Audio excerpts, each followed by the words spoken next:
దేవునికి స్తోత్రం. మీకు అందరికీ కూడా నా యొక్క శుభాభివందనాలు తెలియజేస్తున్నాను. ప్రియ దేవుని సంగమ, అనుదిన ఆత్మీయ ఆహారముగా ఈరోజు దేవుని యొక్క వాక్కు తెస్సలోనియులకు రాసిన మొదటి పత్రిక 5వ అధ్యాయము 14వ వాక్యము. అందరి ఎడల దీర్ఘశాంతము గలవారై ఉండుడి. హల్లెలూయా, దేవునికి స్తోత్రం. ప్రియ దేవుని సంగమ, దేవుడు కూడా దీర్ఘశాంతం కలిగిన వాడై ఉంటున్నాడు. కాబట్టి మరి మీరు కూడా యేసుక్రీస్తుని నమ్మిన బిడ్డలు దీర్ఘశాంతము గలవారై నడుచుకోవాలని వాక్యం సెలవిస్తుంది.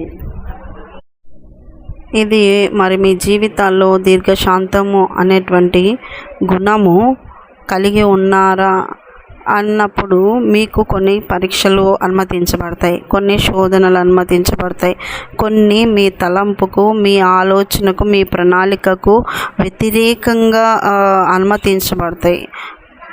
వ్యక్తులు కానీ, పరిస్థితులు కానీ, రకరకాలైనటువంటి విషయాల్లో వ్యతిరేకత కలిగినప్పుడు దీర్ఘశాంతము అనే గుణలక్షణముతో నువ్వు జయించాల్సినది కూడా ఉంటుంది. ప్రియ దేవుని సంగమ, ఆత్మ ఫలములో కూడా దీర్ఘశాంతము అనే ఫలము అనే ఒక దీర్ఘశాంతం అనేటువంటి ఒక భాగం ఉంది. ఈ యొక్క ఆత్మఫలములో 9 భాగాల్లో దీర్ఘశాంతం అనేది ఒక భాగం. మీరు మీ దైనందిన జీవితంలో దీర్ఘశాంతము గలవారై నడుచుకోండి, దీర్ఘశాంతము కలిగి ఉండండి, దీర్ఘశాంతముతో నడుచుకోండి. ఎదుటివారి పట్ల కానీ, మరి కుటుంబంలో వాళ్ళ పట్ల కానీ, ఉద్యోగం చేసే వారి పట్ల కానీ, ఇంకా బిజినెస్ల దగ్గర కానీ, ఎక్కడైనా కానీ దీర్ఘశాంతము గలవారై ముందుకు సాగాలి. మీ దీర్ఘశాంతమును చూసి కూడా, ఆ ఫలాన్ని బట్టి కూడా, ఆ ఫలంలో ఆత్మఫలములో ఉన్న ఆ భాగాన్ని బట్టి కూడా కొంతమందిని మీరు రక్షణలోకి తీసుకువచ్చే అవకాశం ఉంది.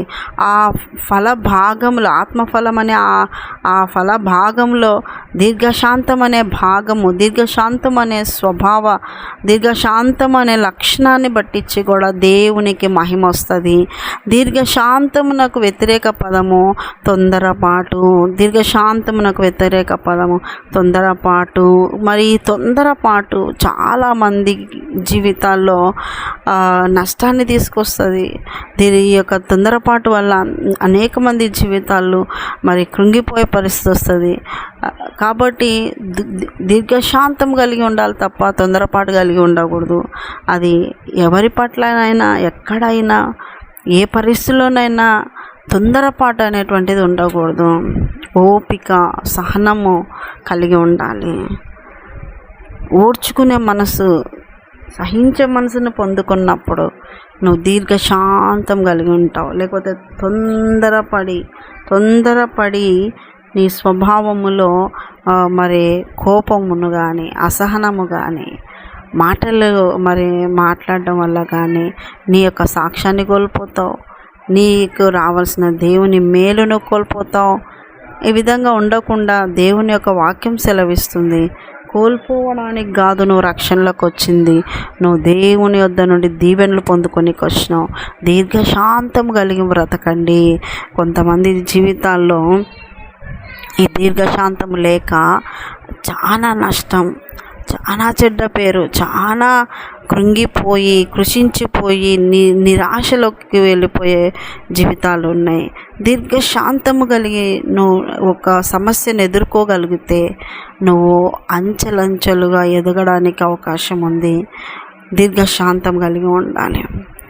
పిల్లల పట్ల దీర్ఘశాంతము. వాళ్ళు చేసే అల్లరి చూసినప్పుడు మరి కొట్టాలనిపిస్తుంది వాళ్ళను.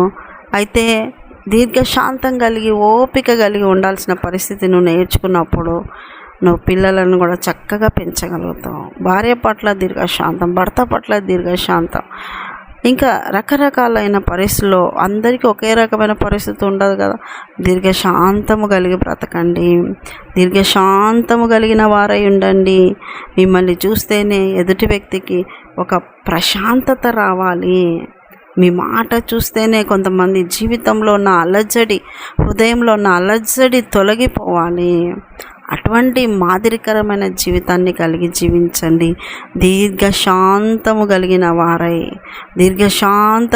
వారై దేవుని యొక్క మార్గంలో నడుస్తూ దేవుని యొక్క దీవెనలు పొందుకొందురుగాక. ఆమేన్. చిన్న ప్రార్థన చేసుకుందాం. యేసయ్య నీకు వందనాలు. విన్నవారిని దీవించండి, ఆశించండి. దీర్ఘశాంతము లేక అయ్యా మరి కోపము, తొందరపాటు, ఆవేశము కలిగి ఉండకుండా, జీవితంలో నష్టాన్ని తెచ్చుకోకుండా ఓపిక కలిగి, ఓర్పు కలిగి, దీర్ఘశాంతముతో మరి దీవెనలు పొందుకునే కృప, రాకడకై సిద్ధపడే మనసు దయచేయమని యేసు పరిశుద్ధ నామములో అడుగుతున్నాం మా తండ్రి. ఆమేన్, ఆమేన్, ఆమేన్. యేసు రక్తమే జయం, సిలువ రక్తమే జయం. ప్రవేశనామానికి సంపూర్ణ విజయం కలుగునుగాక. Amen, amen, amen. Good morning. Praise lord. దేవుడు మళ్ళీ దీవించునుగాక. ఆమేన్.